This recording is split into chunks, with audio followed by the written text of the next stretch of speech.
Okay, so welcome to this session entitled The Basics of Structure. If you don't know me already, my name's Elliot. I'm the University Specialist Writing Tutor. So in this webinar, this is what we're going to do. So it's called The Basics of Structure, which isn't to say that what we're going to do today is basic necessarily. It's more to do with the foundations of good structure. So it's about establishing those core skills, those core foundations that allow you to structure effectively. And this is really, really important. I think structure in writing is absolutely essential. I mean, if you think about the role of structure in everyday life, I mean, if you don't have a structure to your day, that the sort of day can be chaotic and it can lose all meaning. So it's very, very important that in writing, for the same principle, you have structure to give your writing meaning, to give it clarity, to give it guidance and direction. So that's sort of the overarching theme, what we're going to do today. So in particular, we're going to focus on, it's really sort of broken into two parts. We're first going to look at paragraphs and how you structure paragraphs effectively. Then we're going to think about the role of topic sentences and takeaway points, and this will all make sense when we get to it. And then sort of in the second half, we're going to think about paragraphs as what I call as building blocks. So not necessarily thinking about paragraphs as single isolated units of text, but thinking about how they link to each other. So we're going to do that. So before we go any further, let's just do something very, very quickly. Just want to see, gauge your response to this. What I'm going to show you in a minute is I'm going to show you 5 statements. Okay, five very, very short statements. And all I want you to do, just in your head, very, very quickly, individually, is just arrange the statements in order from start to finish. So this is a very, very short story, so it should make linear sense. And the 2 rules really is that you've got to use every statement and it's got to make linear sense. That's all you have to do. So look at the 5 statements, arrange them in order in your head, and then when you're ready, but I'll remind you to do this in a minute, when you're ready, put the sequence into the chat. So you don't have to write it all out, just put the letters like A, E, D, C, B, for example.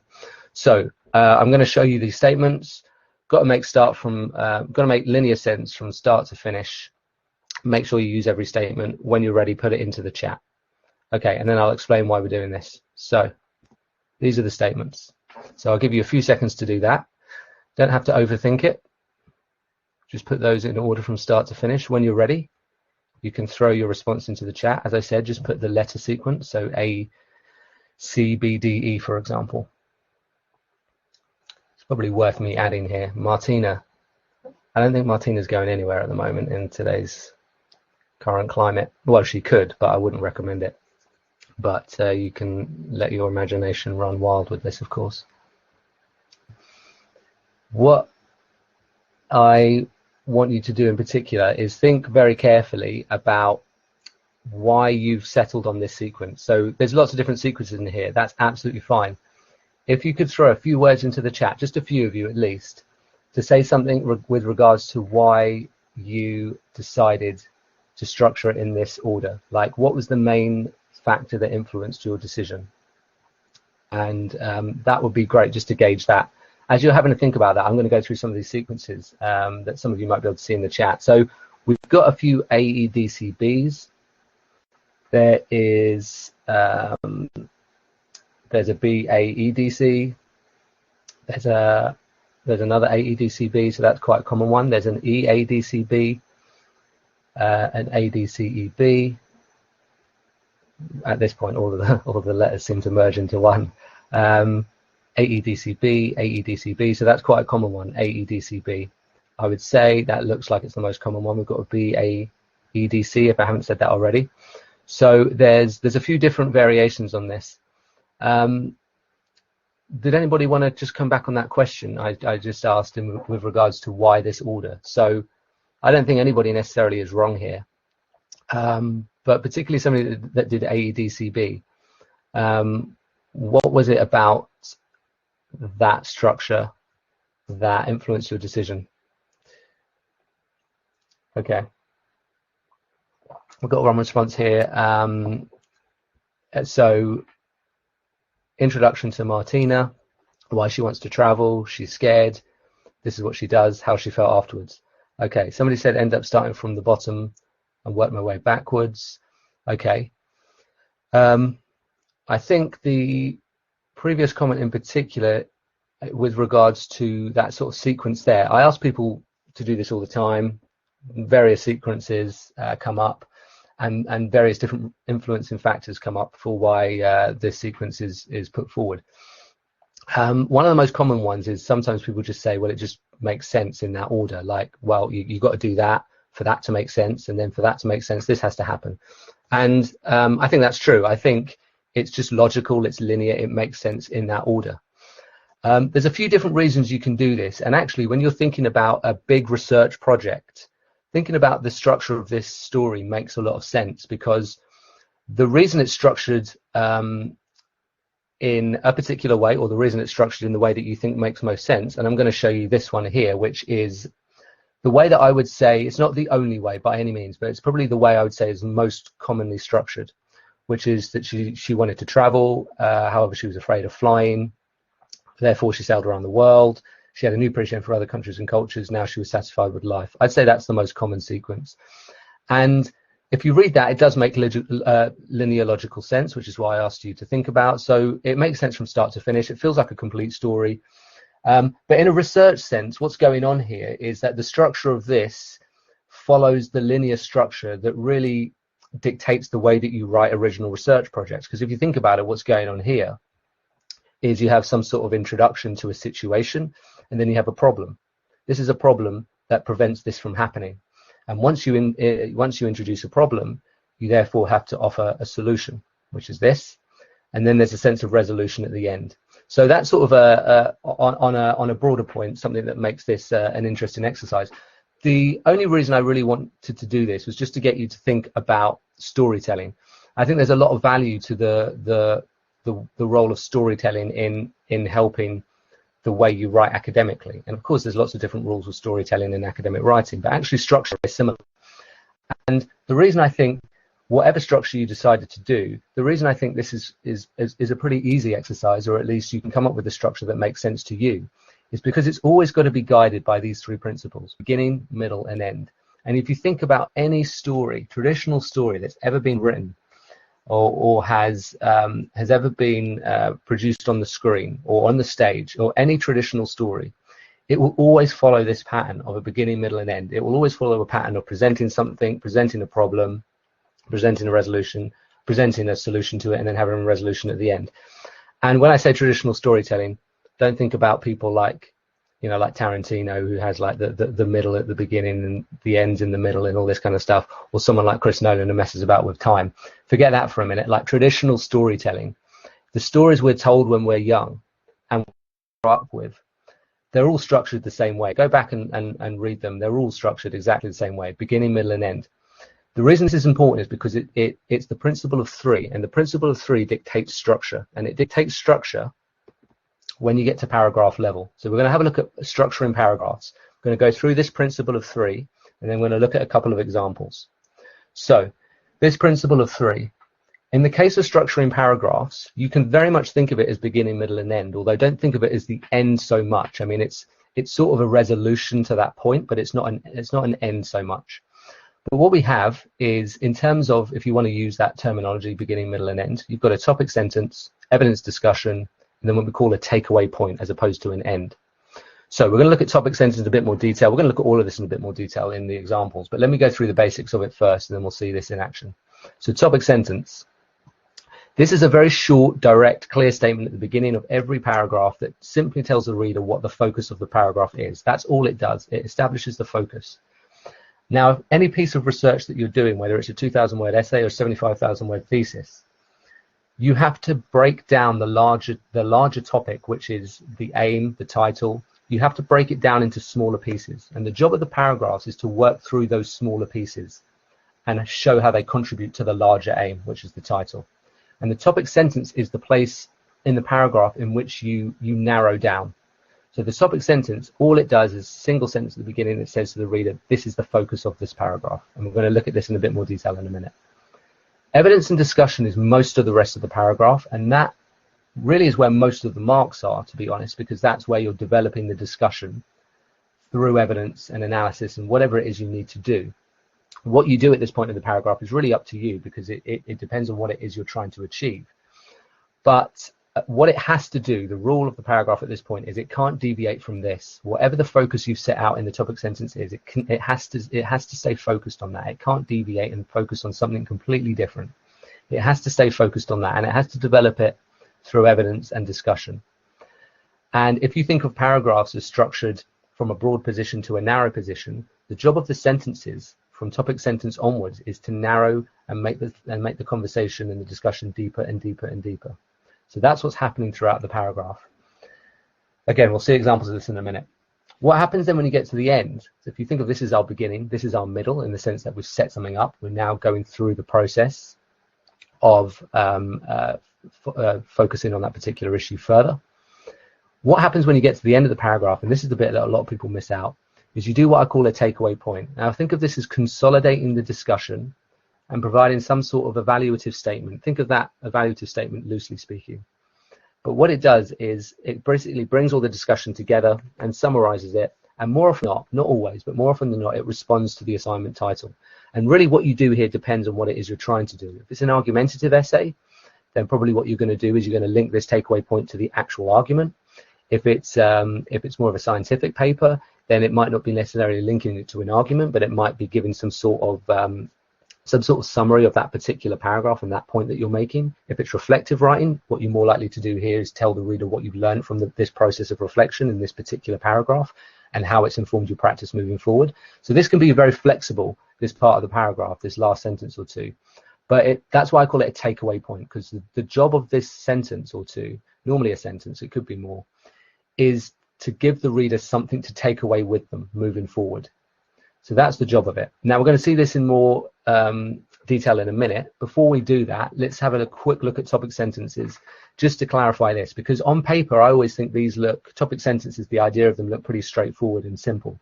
And I think people, when I explain it to them, are pretty happy with it. But when it comes to putting it on the page, it's sometimes harder.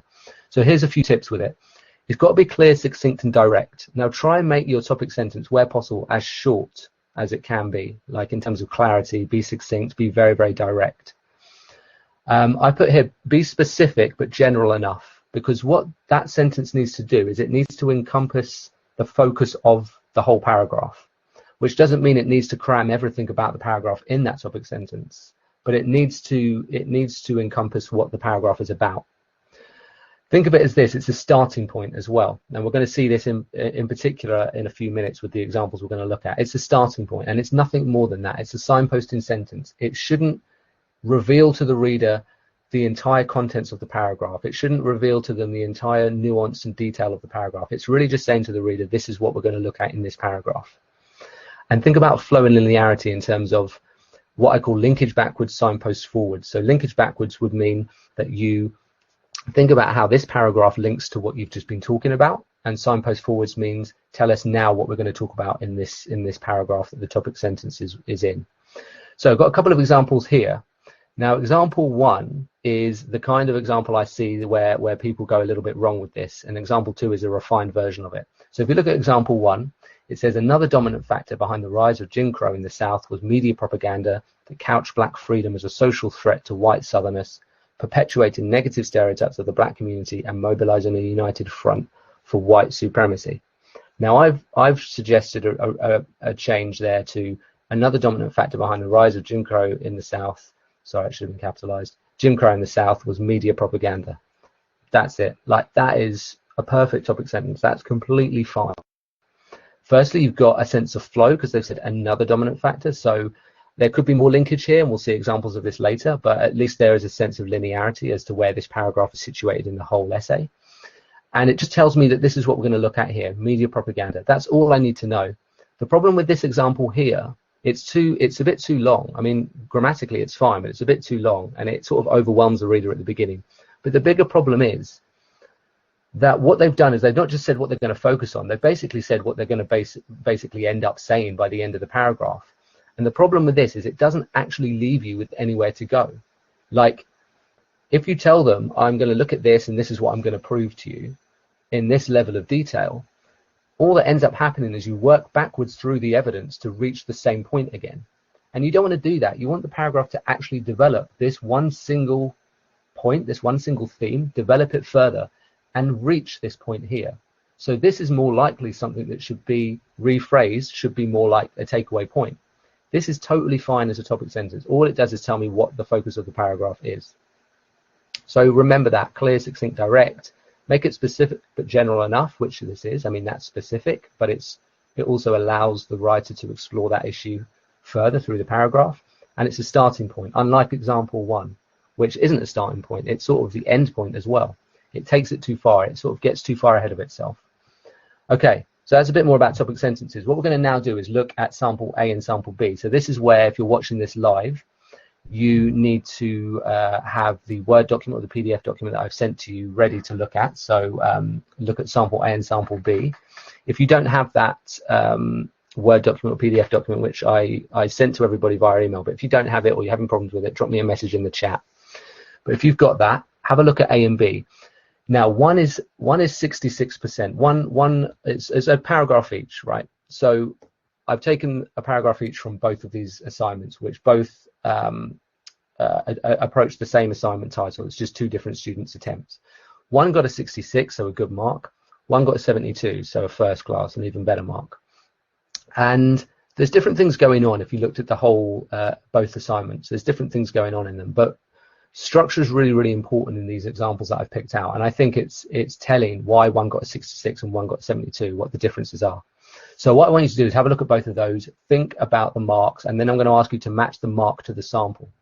And I'm going to ask you to think about these 3 points here. Think about the title, think about topic position, topic sentence, and think about the takeaway point position. Think about those 3 elements, the title, topic sentence, takeaway point. So I'm going to let you do that, have a look at sample A and sample B, and I'm going to give you at least 5 minutes just to have a look at those. And then I'm going to ask you to respond in the chat with regards to which one you think is the 72, but I'll ask you to do that in a few minutes. I'll just let you have a look at A and B and think about that. If you are watching the recorded version of this, by the way, you'll be able to see the examples on the next slides. So I'm going to let you do that. Any questions or issues, drop me a message in the chat, but I'm going to give you some silence to do that. So I'll give you 4 or 5 minutes to do that. Okay, everybody, absolutely everybody that's responded has gone with B as the 72. If anyone wants to be brave and put A in there, even just for a laugh, well done. There we go. You see, I could have persuaded you towards the wrong answer, but I could have persuaded you towards the right answer, and this could be a very victorious moment for you. This could be like one of those moments like, forget getting the first class on that essay, forget nailing that presentation, forget getting the degree at the end. Like this will be the defining moment for you if you're correct. You might be completely wrong, of course. All right, so let's take a look. Sample A, sample B, as I said, one is 66, one is 72. So everybody except for one now has gone for B as the 72. So most of you think B is 72. Somebody did say that they thought the reason was because it was well structured and the topic sentence in particular was clear. So there we go. There's the grand reveal. Sample A is actually the 72. Now, there's not a massive amount between these 2 examples in terms of marks. So maybe that's not wholly surprising. Well done, Harry.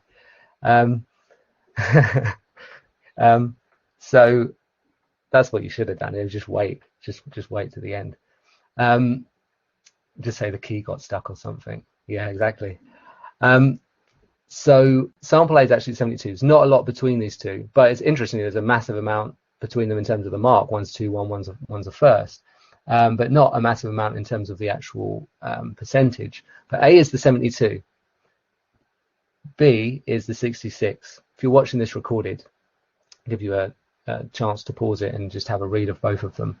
You'll see they've still got the same assignment title, so it's the same assignment, right? They're responding to the same assignment title. It's just 2 different students' responses. Now, the sample B is good. There's some really good stuff going on in it. And the assignment as a whole was good, but it was 66% good. A was 72% good, and like I said, not much in terms of a percentage, but it makes a big difference in terms of the overall mark. So I'm going to walk you through what's going on with B first of all, and then we'll look at A, and we'll see what was going on there. So sample B, like I said, it's good. It's got 66, but it's not as good as A. And structure is key here because content-wise, both of these are really good. They're doing what they've been asked to do, and there's a to a certain degree there's a clarity to it. There's a focus to it. It starts off really well here with a good topic sentence. Okay, so there's a great example. Another issue that often influences the representation of different cultures in ethnographic works is the intended audience. Here's our focus.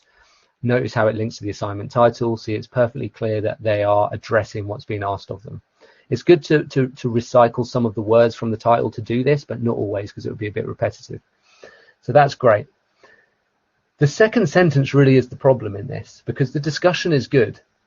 The second sentence is the problem. I've said here it's poorly positioned in the structure of the paragraph.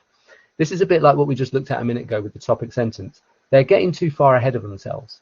By the end of the second sentence, right, which is a long sentence anyway, but by the end of the second sentence, they've not really got anywhere to go in this paragraph because they've basically told me what it is they're going to prove come the end. So there's no real discovery to reading this. Like, what they do is they say, this is what I'm going to focus on. I'm going to throw everything in here to tell you what I'm going to argue, which at this point to me as a reader is out of context because I don't understand why they've reached this particular conclusion here. And now what they've done from ethnographic films onwards is they've worked backwards and they've explained their thinking. But what then happens, they get to the end, you notice here, I put here no clear takeaway point responding to the assignment title. They're a sentence or two short of telling me as the reader how this discussion results in a response to this title. And word for word, I'll tell you what the feedback was for this paragraph. There's an arrow pointing here, and the feedback, word for word, says, lovely discussion, but linked to task just a bit more. And that's a marker's code for saying, tell me how it responds to the assignment title. Tell me how it responds to what it is you're trying to do. Now, I would argue that's the takeaway point there, but it's not positioned in the right place. Let the discussion, the middle of the paragraph, do all the work. Let it go through each point, each bit of evidence, each element of discussion, one by one, sentence by sentence, and let it reach naturally this particular conclusion. If you tell us this at the beginning, sentence 1 or sentence 2, you won't have context. You won't understand that argument. Yes, you can cognitively work backwards and try and make sense of it, but that's not the reader's job. That's the writer's job. So this is what's going on here. And the reason I got 66 is because there's good evidence, the discussion is good, but the marker felt as though they weren't telling them what the assignment, how this paragraph in particular was responding to the assignment title. I think you could argue it is here, but it's the writer's fault that that's not come through effectively because of the structure of the paragraph. Now, if you compare this with A, same assignment title, another good topic sentence, that's great. It's short, it's directed to the point, it clearly focuses on a particular issue, which is this notion of the other here. And then remember what I said earlier about broad to narrow. So you start pretty broad, which is the isolation of the topic you're going to focus on, and then the job of the paragraph is to go deeper and deeper and deeper into that topic. As you work sentence by sentence through this main body, this paragraph body discussion here, you'll see that the discussion gets deeper and deeper and deeper, and each sentence makes sense in relation to the previous one and in relation to the next one. And they're really working you through the evidence bit by bit. Notice that they haven't brought in loads and loads of different studies. They haven't brought in loads and loads of different examples. They've just looked at one. And as I talked about in another webinar I did called critical writing, your marker's always looking for depth, not scope. They're not interested in your ability to talk about lots of stuff. They're interested in your ability to talk about 2 or 3, depending on the length of the piece of writing, 2 or 3 elements in real detail, 2 or 3 topics in real detail. So, great topic sentence. The discussion develops this focus further, sentence by sentence, works through the evidence, and what happens here? It naturally culminates in a clear takeaway point that clearly links to the assignment title, which clearly tells the reader this is what this paragraph and this point tells us in relation to this title. So compared with B, that's a really great example in terms of structure, because compared with B, It doesn't show the hand of the paragraph too early. It doesn't tell the reader everything they need to know right at the beginning. It tells the reader what the focus is, and that's enough. It just needs to signpost it. Let the rest of the paragraph do the work. And when you look at this in a bit more detail, 2 or 3 times, and you'll see the further they go into the paragraph, the deeper and the deeper and the deeper it gets in terms of the focus. And that's a really good sign. So think about that structure. Think of an upside down pyramid, broad to narrow, in terms of narrowing your focus deeper and deeper and deeper. There's an argument that although the takeaway point is very, very specific, it sort of widens out again at the end because it links to the broader purpose of what you're doing. So you can always think of it like a sand timer. It starts broad, it really narrows its focus, and it sort of widens out again at the end in terms of being the takeaway point. But certainly think about this deepening the discussion. It goes deeper and deeper and deeper. So literally, the further you go through the paragraph, the deeper the discussion gets. Okay, so that's the fundamental difference between A and B. You'll notice these are the little nuances that make a difference to a marker's perspective on a piece of work. Like here, link to task just a bit more. It's the positioning of this that's caused the problem. This should have culminated here in this particular point, right? That's where it should have happened. Okay. So we've talked about this already, right? We've talked about topic, sentence, evidence, discussion, takeaway point. Now, those are those 3 principles. The principle of the principle of 3, those 3 parts, those 3 components. It's very important to understand that. That being said, the longer your word counts are, the bigger the pieces of writing you do, the further into your degree you go, the less likely you are to actually structure paragraphs precisely like that, or at least every paragraph. So you're probably thinking, why have you taught me to structure paragraphs like that? That's the basics. Those are the foundations of how you structure a paragraph. And when you're taught how to structure paragraphs, even when you're young, there might be different different mnemonics used to explain it, like point, evidence, explain, and like MEAL, which is main idea, evidence, analysis, link, or lead out. And those are all useful. They're not wrong. But at this level of writing, as I just said a minute ago, they're interested in depth. And the chances are you are not going to be able to get the depth that you really need in the evidence and discussion of particular points through single paragraphs. It's just not going to happen, particularly if you're looking at an essay 2,000 words upwards. So at this point, it's not so much structuring every paragraph according to these 3 parts, but it's adapting these 3 parts across multiple paragraphs. And this is why I've called this bit paragraphs as building blocks. So paragraphs can, even in long essays, be quite self-contained and have a clear beginning, middle, and end, and move on and talk about something else. That can happen. But more often than not, you've got to think not so much about individual paragraphs, but you've got to think about sections of your text and how 2, 3, 4 plus paragraphs can combine to create meaning. So paragraphs as building blocks. So that doesn't change the fact that you have a topic sentence effectively. You still need a topic sentence that establishes a focus. You still build that focus through evidence and discussion. That doesn't particularly change. What changes is this bit here. And when I was saying earlier, be flexible about the notion of the takeaway point as the end.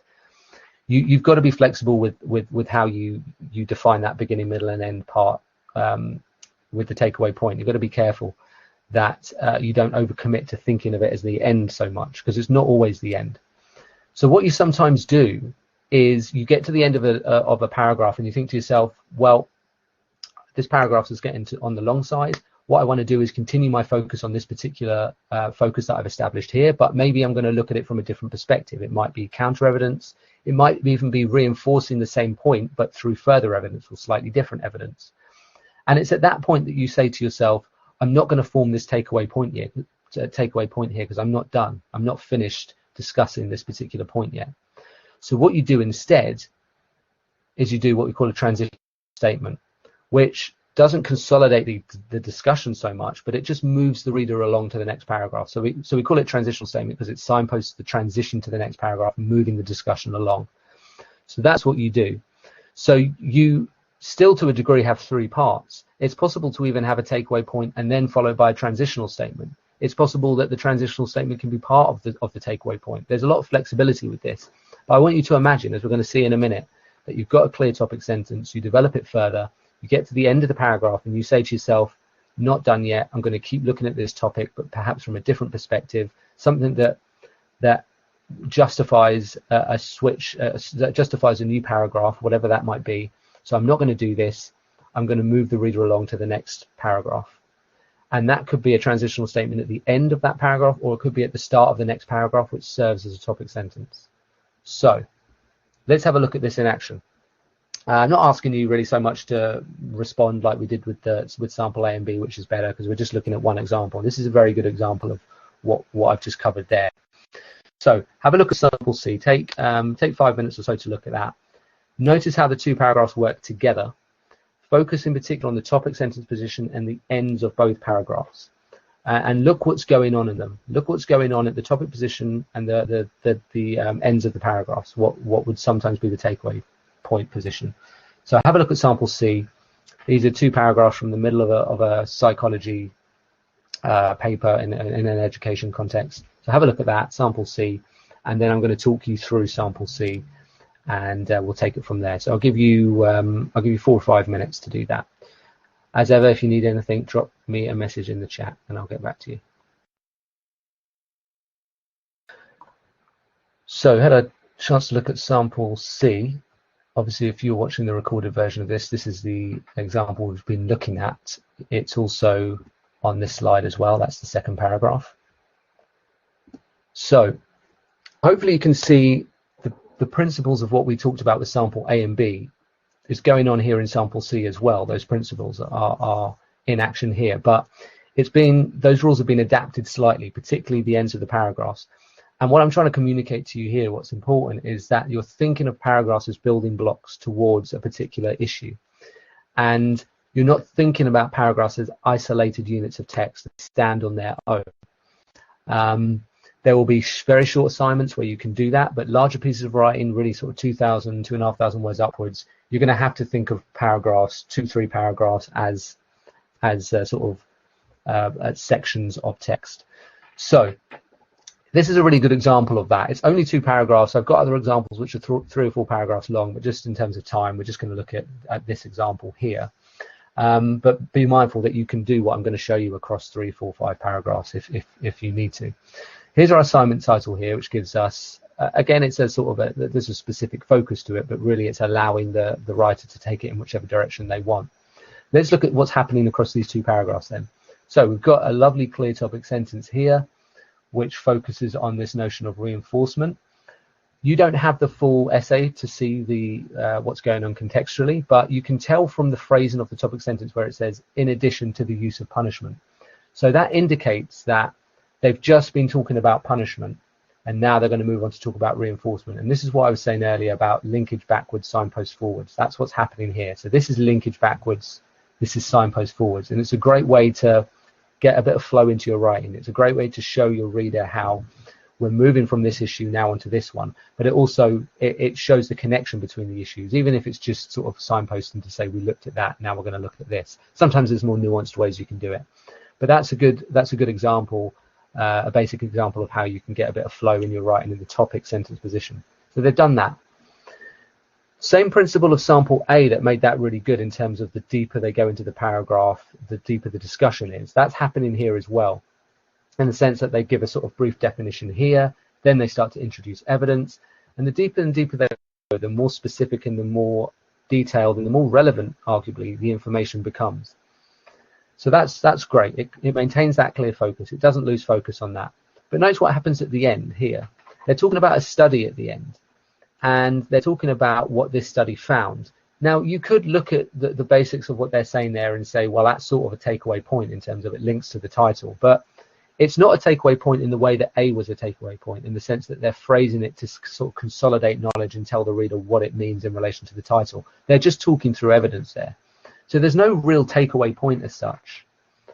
There's not even a transition statement there, actually. There's nothing. It's just the discussion ends at that point.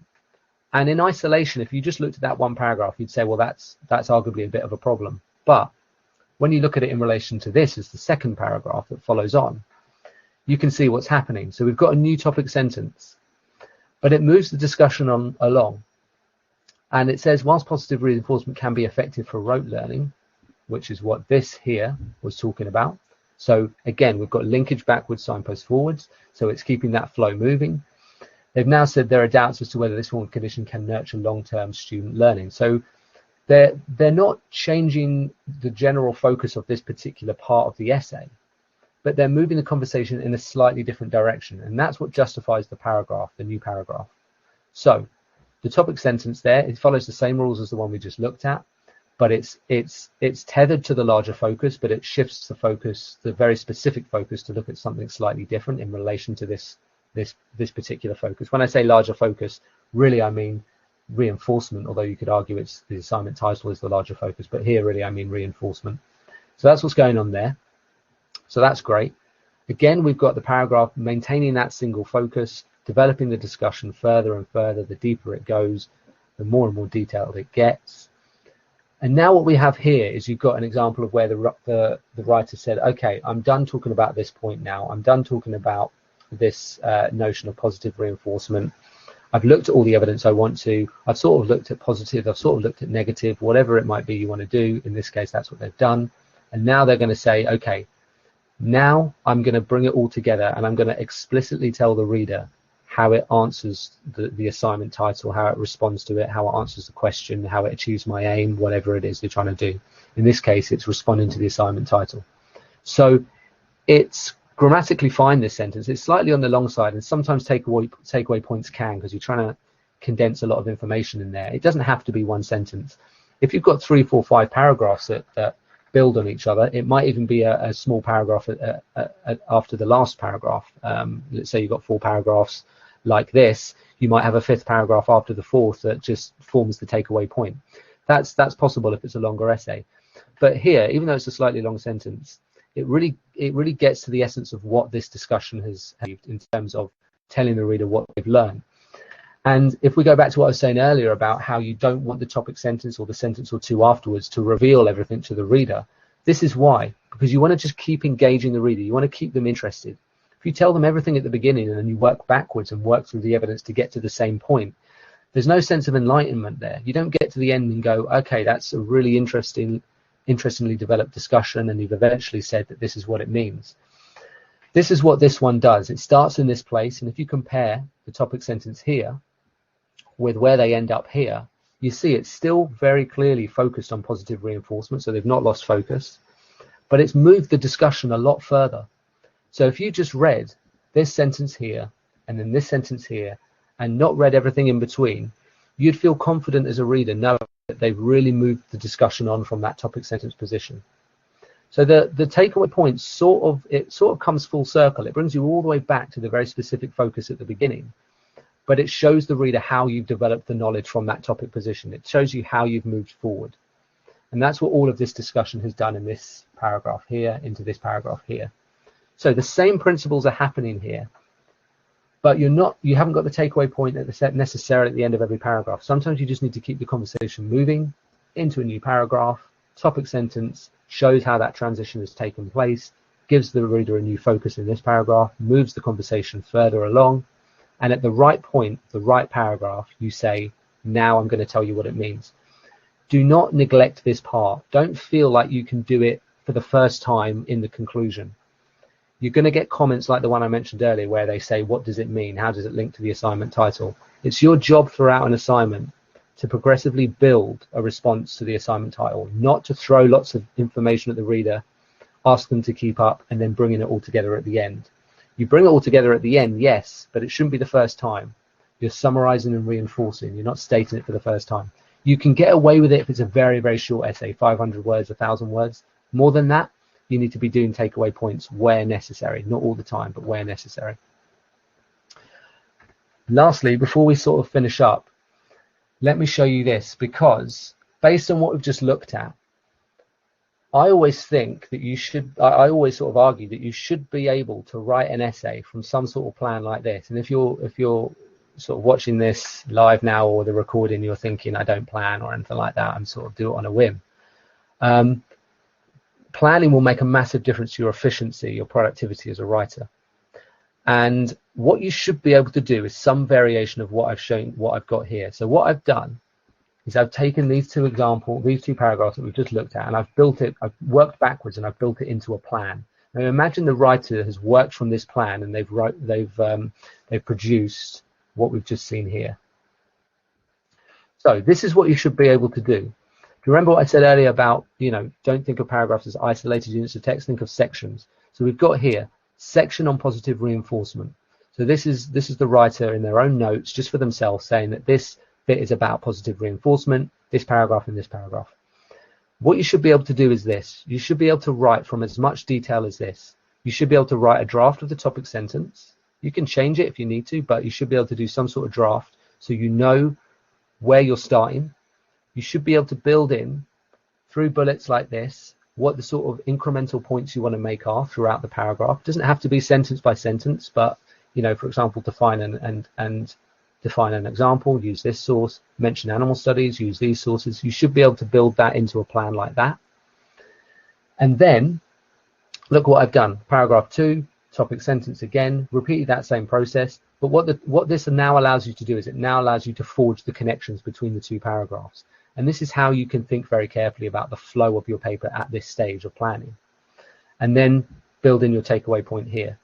And I always think of planning and structure as absolutely essential. Doing this is absolutely essential to your efficiency, your productivity as a writer, and your ability to stay focused and your ability to not deviate and focus on other stuff and lose focus completely.